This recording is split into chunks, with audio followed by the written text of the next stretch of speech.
owls and the black cockatoos. They want to build a road that will not get to its destination, and by the time it could, let's say 2030, 2036, it will be redundant. They can legally do that. They can legally, well, they say they can legally do it. They say they can legally do it because last Friday, they forced through paperwork to show that they have the right permissions. This is also because they forced through environmental management plans only 1 week ago, which are so flawed, so full of errors and omissions that every single scientist or conservationist who looks at these plans, whether in an official or unofficial capacity, are appalled. The CEO of the Environmental Protection Authority has signed off on these plans. To date, and we're still working hard on this, amidst all of the things that the campaigners are doing, to date we have compiled 17 pages full of issues with the plans, with these environmental management plans, and we're still going. We have begun to communicate with the EPA very strongly about these documents. So rushed preparations means mistakes and accidents. And already we're seeing issues with on-the-ground safety of humans and animals inside the fence. They say they are capturing the animals to keep them alive, but they are trapping them in the heat of the day when the ground temperatures are recorded up to 43 degrees on the ground. They're cooking them in those buckets. 3%. This means that injuries or deaths are much more likely in hot days like this. They're trapping right now. We still don't know where they are planning to put any animals they do capture.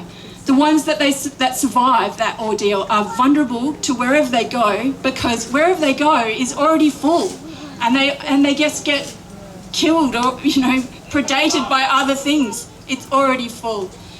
They won't show us where to go, but if you see a wildlife officer, anybody taking any animals, you have a right as a member of the public to ask them to see their documentation, their license to take fauna, okay?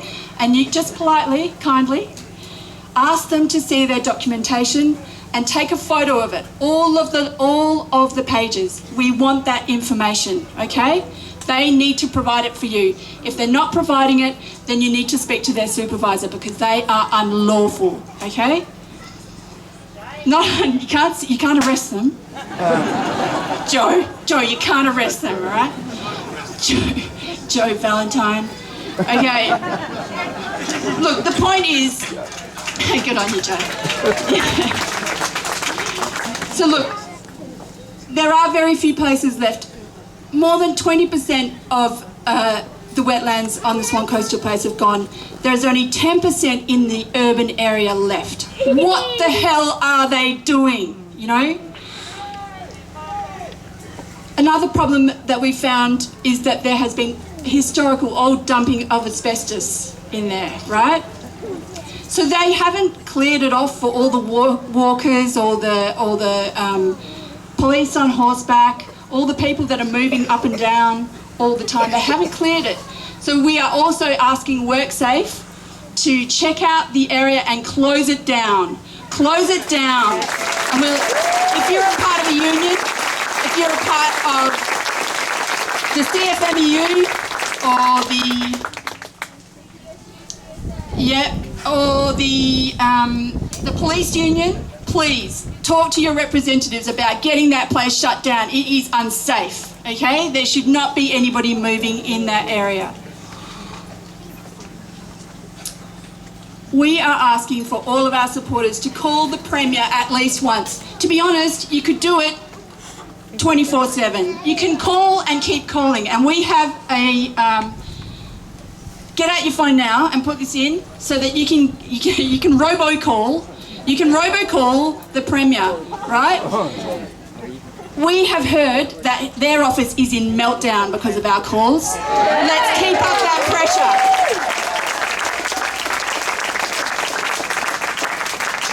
Put it in your phone now. Are you ready? Get your phone out. Get your phone out now. Are you ready? Number 6, number 5, it's like bingo, isn't it? Number 5, number 2, number 5, number 0, number 0, number 0. 6, 5, 5, 2, 5, 0, 0, 0. Call your Premier and tell him to stop. Tell him to halt these works until we can get the legal and environmental issues sorted. Tell him to do his job, all right? Woo! Another person you might like to call is Bill. He's the Minister for Transport. His number is 6, 5, 5, 2, 6, 8, 0, 0. Call him and tell him to stop works. The person that we really need to call, though, is Albert Jacobs.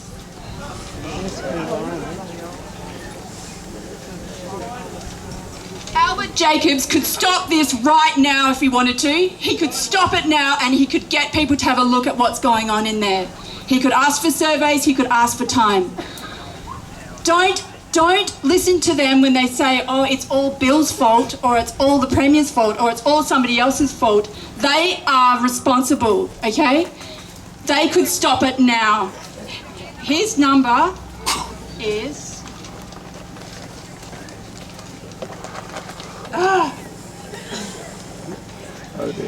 Hang on, Piers, I've phoned a friend. Piers will come and help. Piers, you got it? I think it's, well, I know the first bit's the same. 6, 5, 5, 2, and then I think it's 2, 5.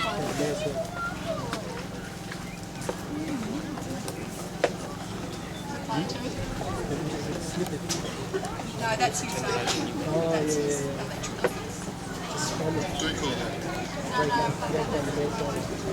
Just wait, we'll get that for you in a second. I'll go on with my diatribe for a second.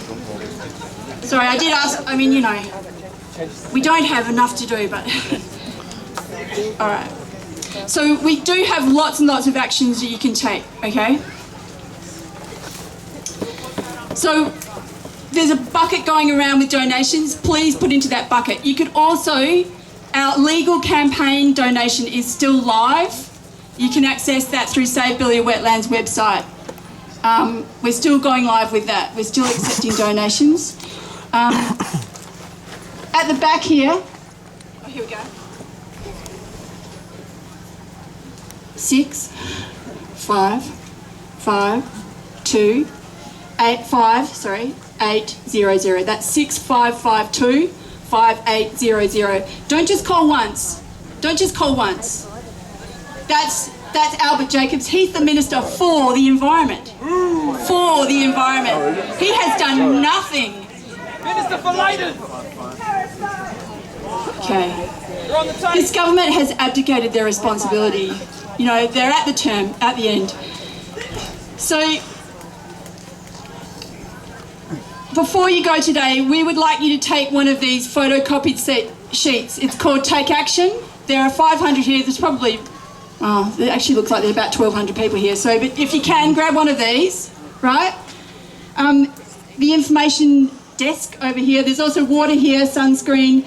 Stay around for an hour or whatever, however long you want, and get some of these actions completed. There's lots of people that can tell you how to do that.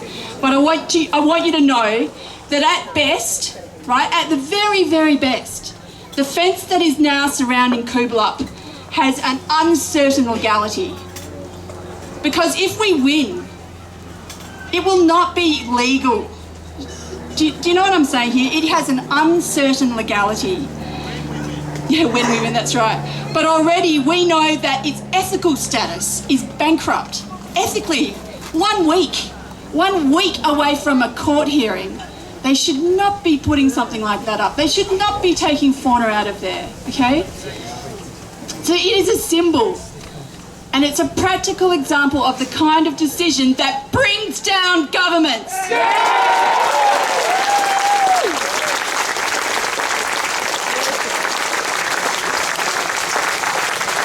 So we have a message. We have a message for the Barnett government, and I'm hoping that you'll be able to spread a personal message of your own. But we have a message. We have a message for the Barnett government. Because unlike your term of government, this is not over, okay? Standing together and standing strong, we will win this. Yes. Thanks very much, and we'll see you later.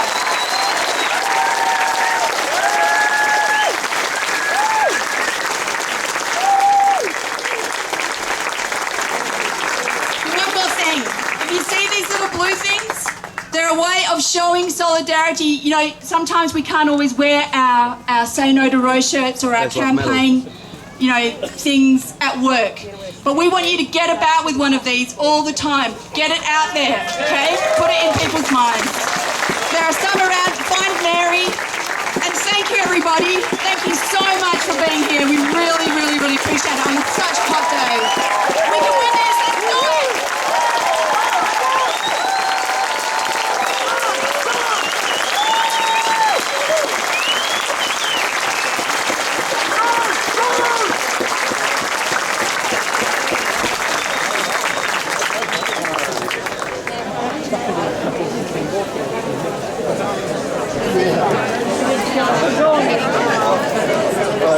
Oh,